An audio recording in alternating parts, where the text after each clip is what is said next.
Man, woo, flashback. Man, this is a trip. Well, back in the old Nickelodeon days, Kenan and Kel was a hit, and all that is taking off, and into the new character, Nick Cannon. Nick came out there, from Diego, and he just doing his thing, getting on the show, making things happen. And nobody really knew too much about him. He was kind of keeping to himself a little bit. But on the set, he was interacting with everybody. But like when they be like, cut, he go do his thing. Nobody ever knew where Nick went. And I think somebody found out later on that Nick was sleeping in his car. And next thing you know, Kenan was like, yo, man, I heard you sleeping in your car, man. You ain't got to do that. I got a 2-bedroom, man. You can just take one of the bedrooms in my crib, dog. And barely knew the guy and took him in. And treated him like, man, they were like the best of friends. Like brothers. And him and Kenan roll together more than Kenan and Kel, which everybody would suspect Kenan and Kel roll around.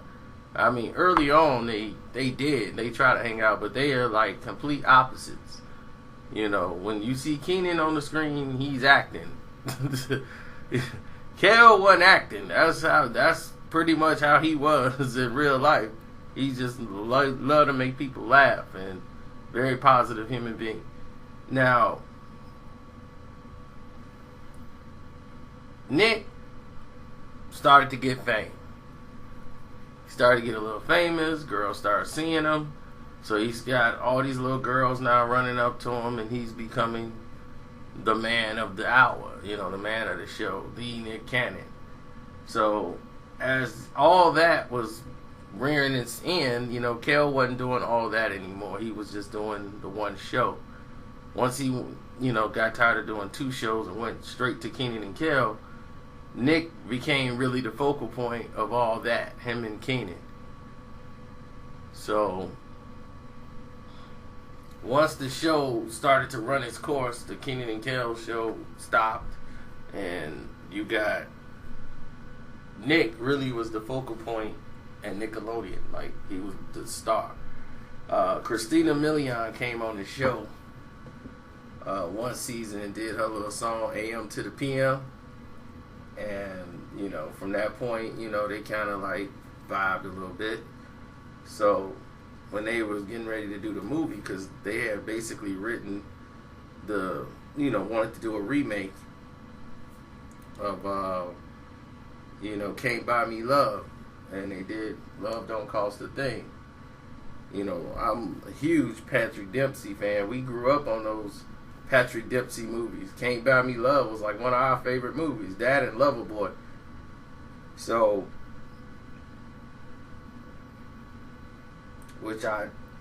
that's another story. But Love Don't Cost a Thing. Him, Mac, and all them, they all put that out. Steve Harvey, and they wanted, Nick wanted to cast her as the lead of the film, So, Nick knew what he was doing. But, the women were coming, man, and when I met Nick, he was already living with Kenan at this time, so he already had the 1-bedroom, and he did that for a couple of years before, he had enough money where he could move out and get his own spot. And once he did that, it was, a different situation for him. There's more women coming by, he got Mac with him, making sure his business straight. And they move, they moving along, making, deals happen. So, out of the blue, they have a situation where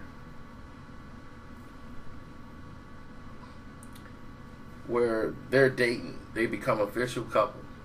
Christina Milian, Nick Cannon, hugs and kisses, whatever that goes to. Now, Nick was down there with us, and Nick is doing what Nick do. I'm like, you would not know this is a guy that's in a relationship, basically.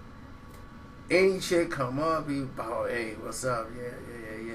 Give me your number. You know, like, chicks giving him his number and everything. He was like, yo, get it to my man's right here. Don't get it to me. And he was like, yeah, take the number for me. And he'll put it in his phone, lock his BlackBerry or whatever he had. Got my BlackBerry. Got it locked. So, he got all these numbers locked in his phone. All this stuff going on.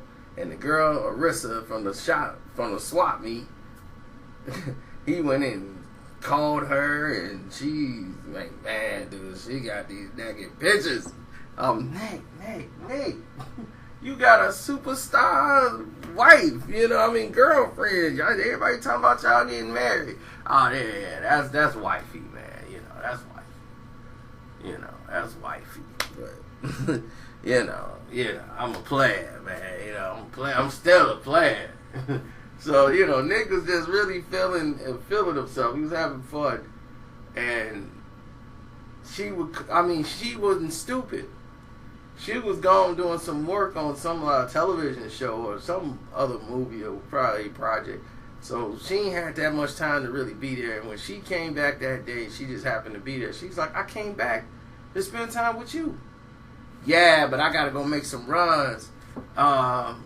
Man, you said today? Yeah. She's like, I text you. He was like, oh, okay, well, let me make a run with my boy. I'm going to be right back. And I'm like, dude, I'm good. You ain't got to do nothing with me. Go ahead and be with your chick. I'm good. And that's when we had went to the store, and then she tried to call him. He turned his phone off, and he was like, oh, I ain't know you called. She was, why would you turn your phone off? And he's like, oh, man. He just couldn't come up. I mean, the lies were just ridiculous. So eventually, she ended up going in his phone. You know, not while I was there, not at that time, but later on. It was the series of lies he kept telling over and over and over again, and it got worse. But eventually, she knew so much about Nick. See, that's the thing about Nick. And me and him are very similar. We got to stay guarded with a lot of our stuff. We very simple people, basically. When it comes to that, we don't really hold too much back.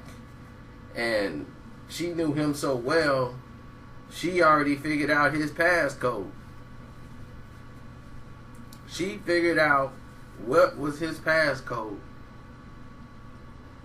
to his phone. And once she did that, it was over. The relationship was over. I can just imagine the things she saw. She called Arissa from the swap meet and a couple of other swap meets in there. I mean, as Nick would say, that phone was something else. So, all I can tell you is they broke up effective immediately after that. And I mean, it was abrupt. So,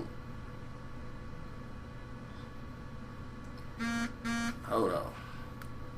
As an old saying was told to me by him and a lot of other people, they said, show me a girl who's the most beautiful woman in the world, and I'll show you a guy that's tired of being with her. So eventually, every guy will get tired of their girl no matter what they look like.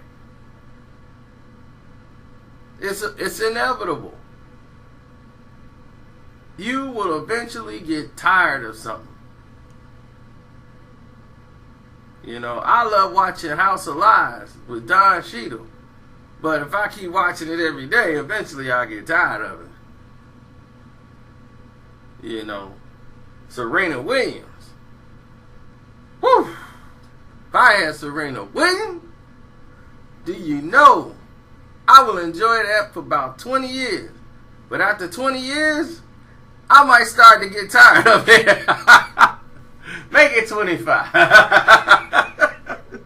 After 25 years, I might start to get tired of it. Make that 30 years. After 30 years, I may be getting tired of it. After 30. Okay, yeah, 30 is good. We'll stay with 30 years. So, oh, that's about it. I mean, of course, you know they both moved on, but Christina is what I would say, a Hollywood girl. You know, she played the role, the positions, and dated the managers, the higher ups. You know, she messed around with McConaughey. You know, she did her part. You know, she wasn't afraid to get down with the white boy to get what she needed. And they put all this money behind her. They did every little thing. She did everything they asked. I mean, everything.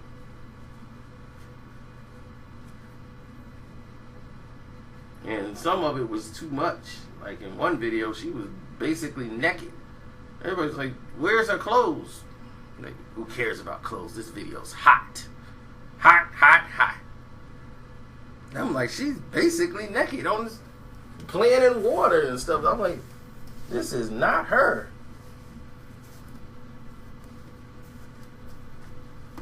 But whatever sells.